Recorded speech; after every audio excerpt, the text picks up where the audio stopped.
So, you need a little help, do you? All right. Hopefully you remember decomposing. And if we decompose this top view, you can see I've made a rectangle in the middle here. This rectangle is a 12-foot by 13-foot rectangle. And so we can multiply and find the area of that rectangle, the center part, and then that leaves me two trapezoids that are the same size.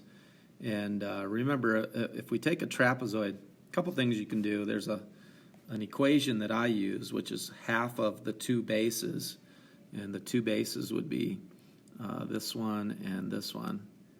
Well, basically, we're finding the average of the two bases, and then we're multiplying by the height, which would be here. And so if you add those two bases together, divide it by 2 to get half of that, or the average, then multiply by the height, you'll get the area of the trapezoid. The other thing that you could do is to remember, draw a line from vertex to vertex, and that gives you two triangles. One will have a base here, which is 13 feet, and a height 4. And one will give you a base here, which is 5 feet with a height 4. And that's right there. And then add those two together. So a couple ways that you can do that, those trapezoid ends. And then once you've got the top figured out, okay, add up all those areas, then you go to the sides. And the sides down here are just rectangles.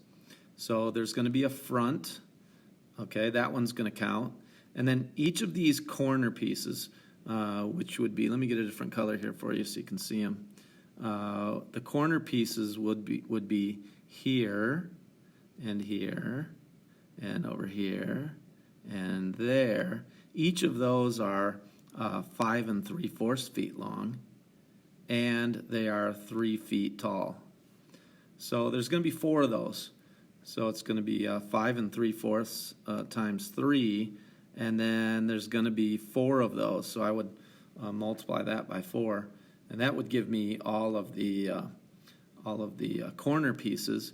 And then you need this side right here. This side. Let me get a different color, and hopefully this will make sense to you. This side piece, right, is going to be this rectangle, and that's a 5 by 3. So that's a 5 times 3. And then, of course, they'll be the same size over here on the other side. Okay. And then one more rectangle.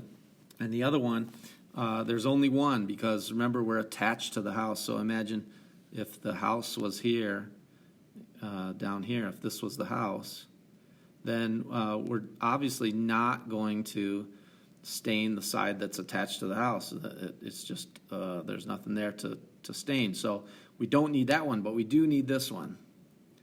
And that one is here. That's the 12 by 3 rectangle.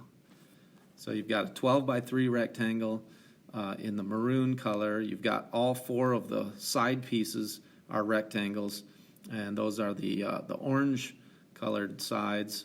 And then you have the 2 pink sides, and you'd add all those to the top of the deck to get your surface area.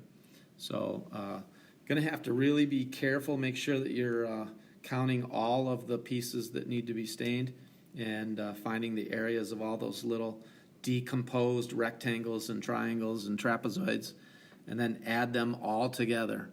Okay?